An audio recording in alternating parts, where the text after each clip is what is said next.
back into the nitty-gritty stuff, you are the person that has to deal with all the emergencies. So fingers crossed, it doesn't happen very often, but you will be the head point of contact for all emergencies, including injuries, weather, deaths, anything like that, car accidents. No, sorry, not car accidents. But yeah, so as a supervisor, you need to be aware that you are in charge of safety for everyone involved in our programming, as far as employees and participants. And so with that, at all times, we're trying our best to create a safe environment and being alert.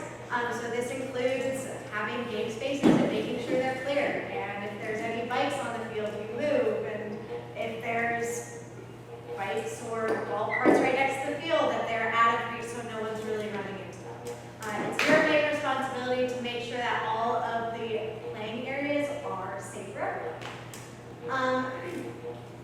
If there's any situation where it needs your attention, you need to be the first one to know. So officials need to be coming to you for all injuries.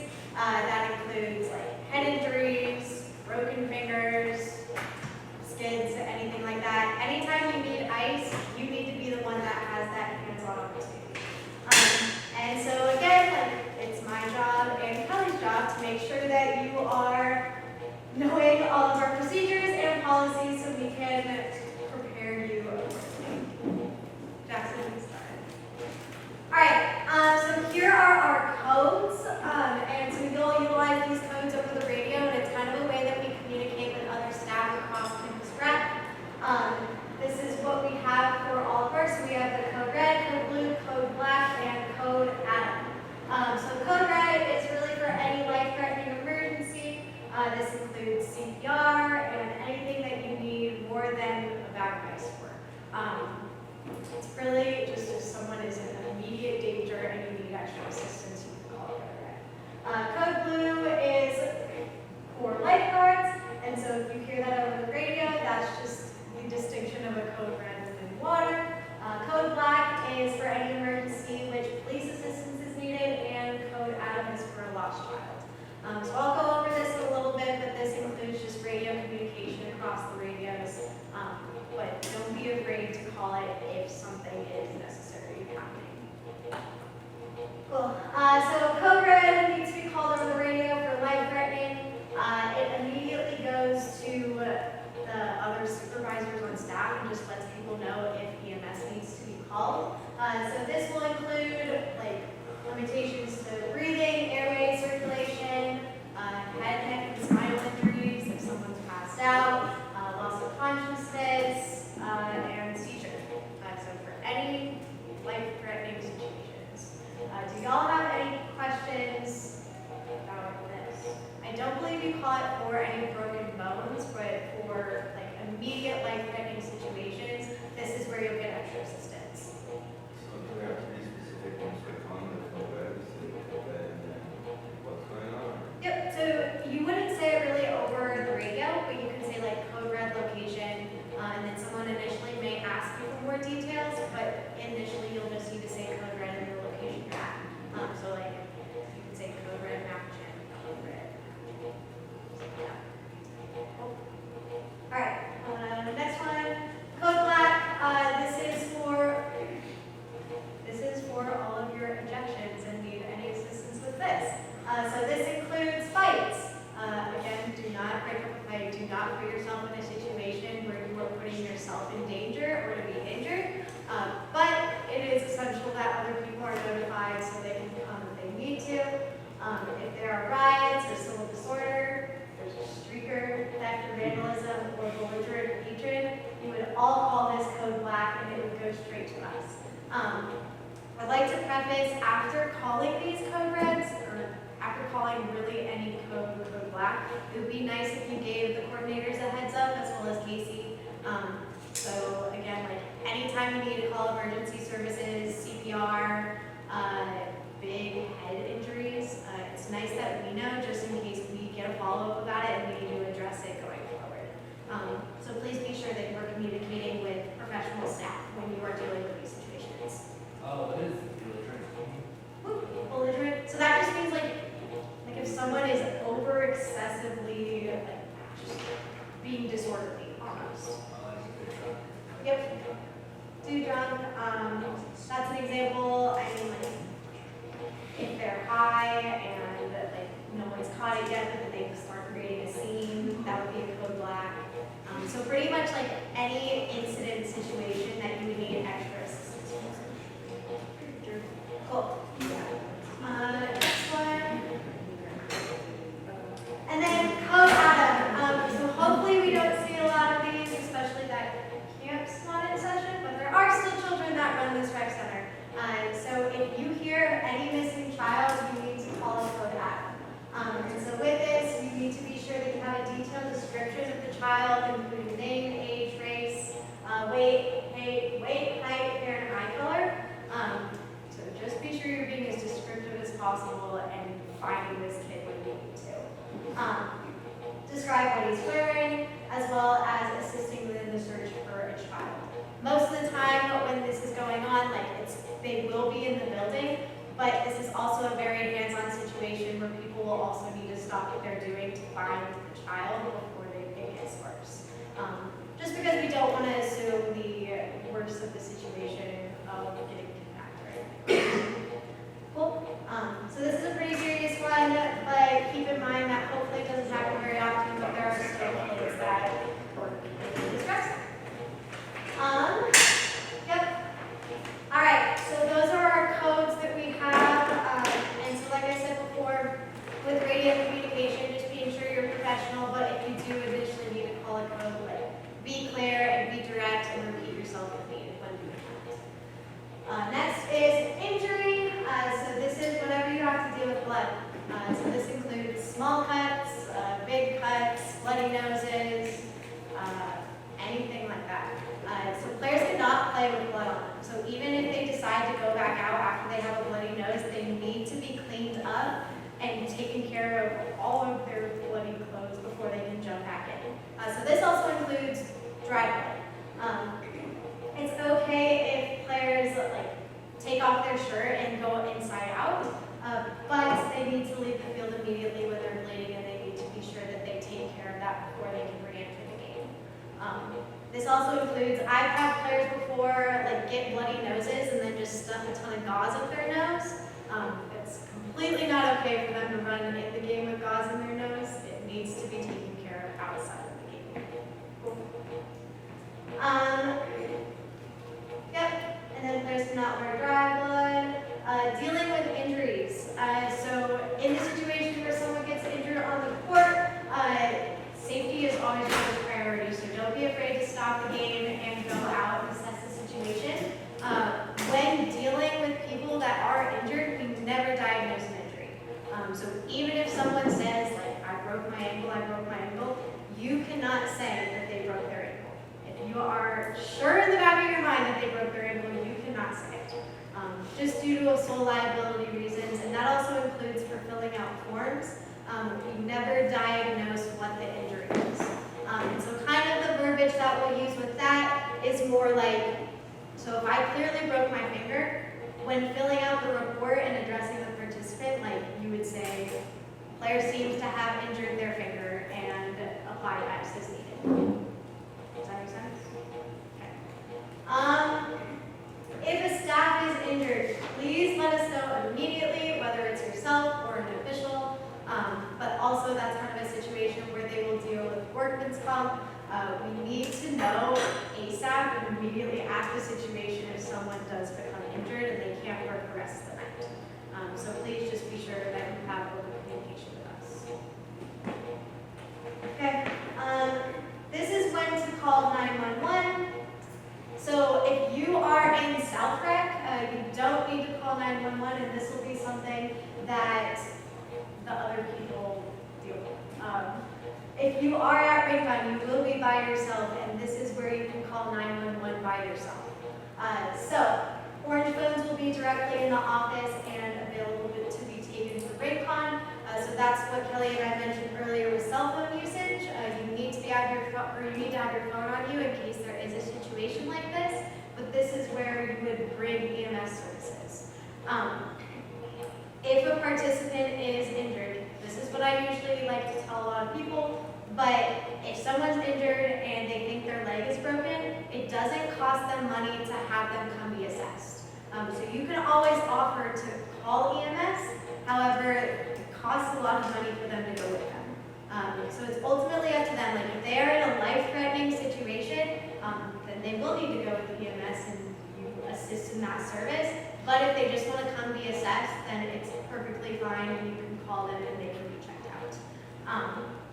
It does cost money to go with EMS though. So actually lots of money. So please be aware of that from a customer service standpoint that you are informing participants of that as well.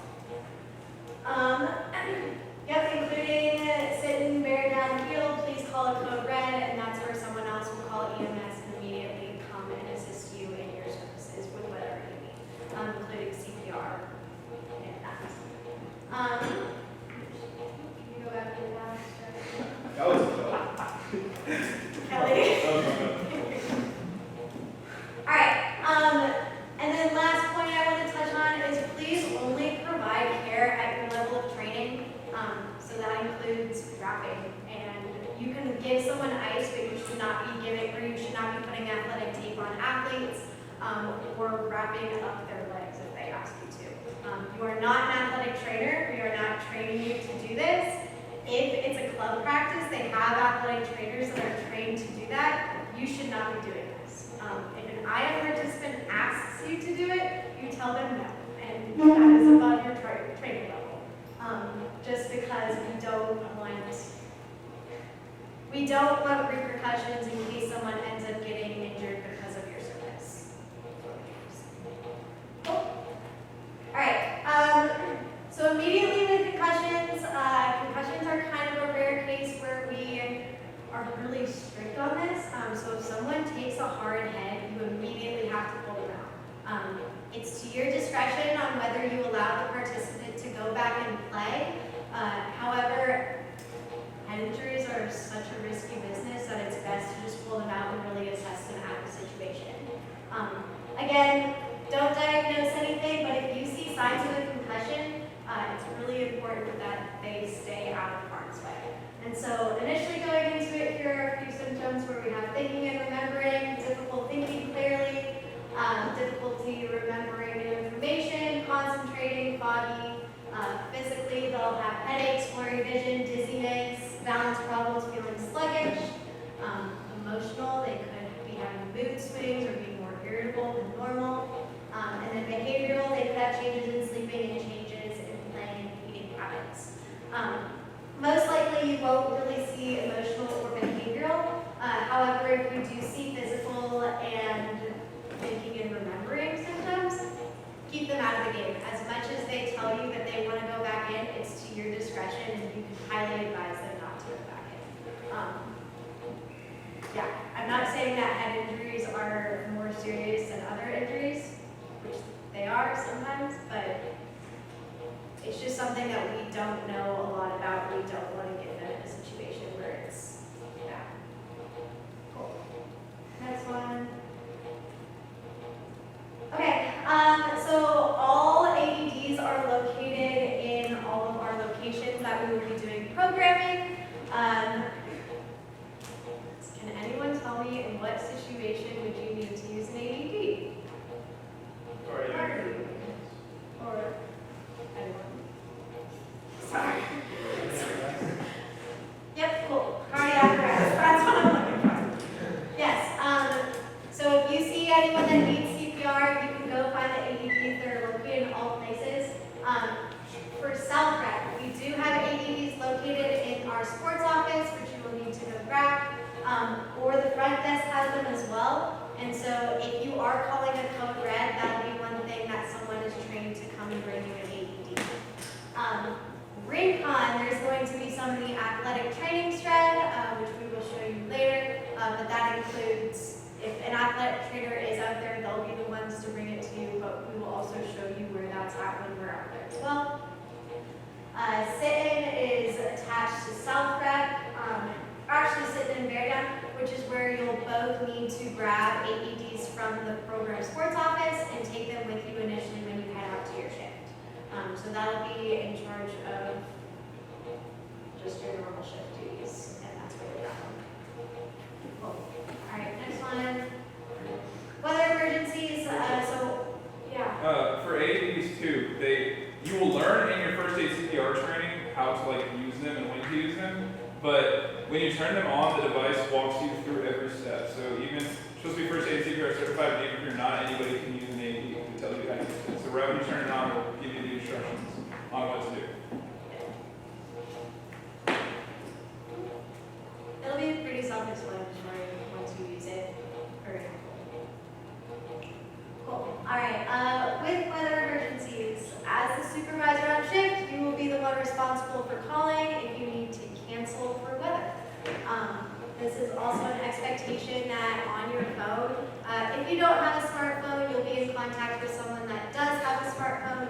But I would highly suggest that you all download the lightning tracker on your phone.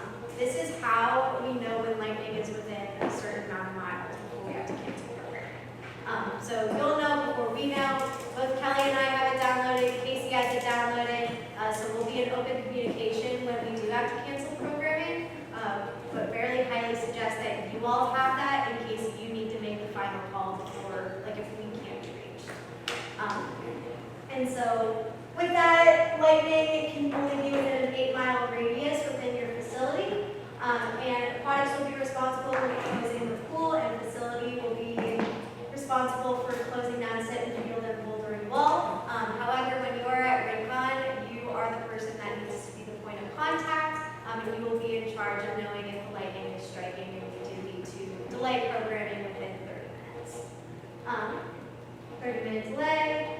And then monsoons, so this will be a very special occasion, but if there ever becomes a situation where you are working outside and it rains so much that the playing field becomes unsafe, whether it's too slippery or there's an inch of water on the ground, that's your point to call.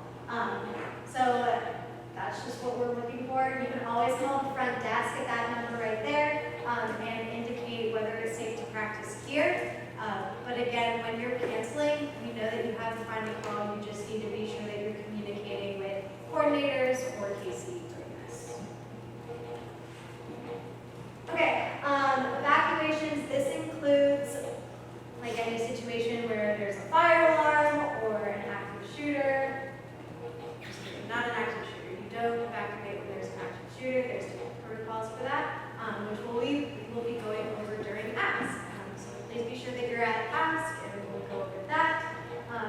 But when you need to evacuate an area, whether it's for weather or any other situation, you need to be sure that the area is clear and leave. So you are the last responsible person that you are doing this. So since you are working, we want to be sure that you are safe, but you are also responsible for making sure that everyone in the area is safe. So you should be almost the last person out of there, being sure that you're clearing out people and doing that. All staff will report to 7 Highland parking lot. So that's the parking lot at the rec center. And we can take roll call there when we're over there, but we just need to make sure that everyone's accounted for when we're out there. And then you can assist with crowd control with non-operation staff. Eventually you'll get the clear to open. That shouldn't be your call, but you should have that radio on you to be sure that you are communicating and know when to go back in. Okay, service animals. So this is what I was talking about before. Usually in our facility spaces, we do not allow animals. However, if someone is someone has a service animal, there's nothing we can really do about it. So when you see someone with a service animal, whether they have a vest or not, it's really important that you can go up to them and encourage them and let them know that animals are not allowed on the field. So that should be the first thing that you say to them, whether you think it's a service animal or not. If it is a service animal, most of the time they'll come back and be like, yep, this is a service animal. You can ask these 2 questions, which is your service animal required because of a disability, and what work or task has your dog been trained to perform? After initially, if they are able to answer these questions and say yes to the first question, as well as provide not necessarily forms, but proof that their dog is a service animal, you should not ask any more questions and you can leave the dog there. Initially though, if the dog is not a service animal, this is somewhere where they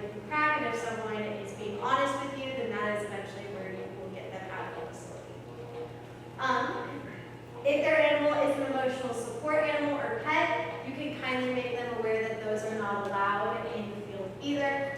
So this includes only service animals, and then Kelly just told me this the other day. Apparently service animals can only be dogs and miniature horses. So any other animals are not considered service and will need to leave our facility.